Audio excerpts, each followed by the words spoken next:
কলকাতা জনকণ্ঠ। গ্রাম ও শহরের মেলবন্ধন। শুরু হলো কলকাতা 49তম আন্তর্জাতিক বইমেলা। পাঠকের ভিড় থাকলেও বই বিক্রিতে ভাটা। সল্টলেকের করুণাময়ী বাসস্ট্যান্ড সংলগ্ন সেন্ট্রাল পার্কে শুরু হলো 49তম আন্তর্জাতিক কলকাতা বইমেলা। চলবে আগামী 3রা ফেব্রুয়ারি পর্যন্ত। দেশ বিদেশের নানান বইয়ের স্টল থাকলেও বাংলাদেশের কোনো স্টল নেই, যা পাঠকের অনেকেরই মন খারাপ। এবার বইমেলা কলকাতা হাইকোর্টের মিডিয়েশন অ্যান্ড কনসিলিয়েশন কমিটির। প্রতিদিন অসংখ্য মানুষজন ভিড় জমাচ্ছেন এই স্টলে।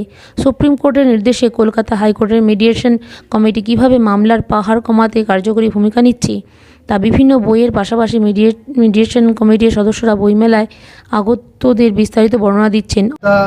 পুস্তক মেলা 2020 সাল থেকে মহামান্য কলকাতা হাইকোর্টের মিডিয়েশন অ্যান্ড কনসিলিয়েশন কমিটি একটি করে স্টল হায়ার করে।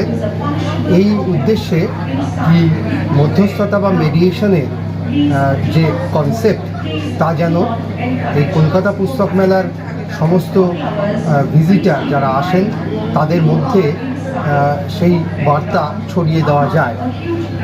এটা মনে করা হচ্ছে যে কলকাতা পুস্তক মেলা এমন একটি মিলন ক্ষেত্র, যেখানে পশ্চিমবঙ্গের তথা পশ্চিমবঙ্গের বাইরেরও বহু উৎসাহী মানুষ এবং বই পাঠকরা এই মেলাতে ভিড় জমান, যেটিকে মনে করা হয় যে বাংলার অন্যতম বড় উৎসব দুর্গাপুজোর পরেই হয়তো সবথেকে বেশি লোক সমাগম হয় এই কলকাতা পুস্তক মেলায়। তো সেই জন্য এই কলকাতা পুস্তক মেলাটিকে বেছে নেওয়া হয় আমাদের মহামান্য কলকাতা হাইকোর্ট বা মহামান্য সুপ্রিম কোর্টের যে মধ্যস্থতা বা মিডিয়েশনের মাধ্যমে মামলা মেটানোর যে প্রক্রিয়া, তার বার্তা ছড়িয়ে দেওয়ার জন্য। অল বেঙ্গল মেন্স ফোরাম প্রতিষ্ঠাতা নন্দিনী ভট্টাচার্য শুধু পুরুষ অধিকার নিয়ে সাংবাদিকদের মুখোমুখি কি বলল শুনুন। বইমেলা প্রথমবার স্টল পেয়েছেন, কেমন লাগছে এই দেখতে? খুবই ভালো। আমরা তো প্রত্যেক বছরই থাকি বইমেলায়। এবছর আমরা পেয়েছি, লিটল ম্যাগাজিনের টেবিল পেয়েছি। অবশ্যই ভালো লাগছে, এতদিনের পরিশ্রমের একটা ফসল। কী ধরনের বই রাখা হয়েছে? বই না, আমাদের ম্যাগাজিন যেটা বেরিয়েছিল সেটা আছে, এবং আমাদের যারা সদস্যরা রয়েছেন তাদের অনেকের বই রাখা হচ্ছে। বর্তমানে নারীরা লাঞ্ছিত বঞ্চিত, সেই জায়গায় আপনি অপোজিট হিসেবে পুরুষের জন্য লড়াই করছেন, কি বলবেন? বঞ্চিত নন, পুরুষ মানুষও অনেক ক্ষেত্রেই আছেন যারা লাঞ্ছিত বঞ্চিত। সবার কথাই বলতে হবে। নারীদের কথা অনেকে বলেন, আমরা পুরুষদের কথা বলি। পাশে অনুপ্রেরণা কাদেরকে পেয়েছেন? মানে জাস্ট এতদিন প্রচুর মহিলা আছেন, এই যে এখানে আছি আমরা, প্রচুর মহিলা আসছেন যারা কথা বলছেন, ছবি তুলছেন। কে বললো এই কথা যে নারীরাও আমাদের পাশে নেই? পুরুষরাও যেমন আসছে, নারীরাও আসছে। নারীদের লড়াইতে কি পুরুষরা পাশে নেই? তাহলে পুরুষের লড়াইতে নারীরা কেন থাকবেন না পাশে?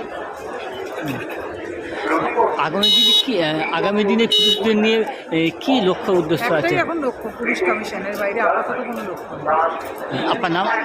আমার নাম নন্দিনী ভট্টাচার্য, আমি president all Bengal men's forum. কেমন পাঠকের সারা কেমন পাচ্ছেন? পাঠক বই দেখছে, কিন্তু কেনাকাটা তেমন আসছে, তেমন পাঠক নেই। একটু শনিবার রবিবারে কেনাকাটাটা জমবে। আপনার নাম, পরিচয়? আমি শান্তা চক্রবর্তী, সম্পাদক চট্টগ্রাম। বইমেলা কেমন পাঠকের সারা পাচ্ছেন? জনসংখ্যা মানুষজন যা আসছে সেইভাবে পাঠকের সারা পাচ্ছি না আমরা। তার কারণ হচ্ছে আমাদের যে বই একটু অন্য ধরনের বই। কী ধরনের বই? এই গবেষণাধর্মী বা কেউ যদি পিএইচডি করতে যায়, এই ধরনের বই আমরা আমাদের পাবলিশার করি। বিশেষ করে এটা অতুল সুরের বইতে প্রচুর পরিমাণে বই আছে এখানে। তো সুতরাং আমাদের কাস্টমার হচ্ছে নির্দিষ্ট কাস্টমার, যার ফলে অন্যান্য যেমন গল্পের বইতে সেরকম আমাদের নেই।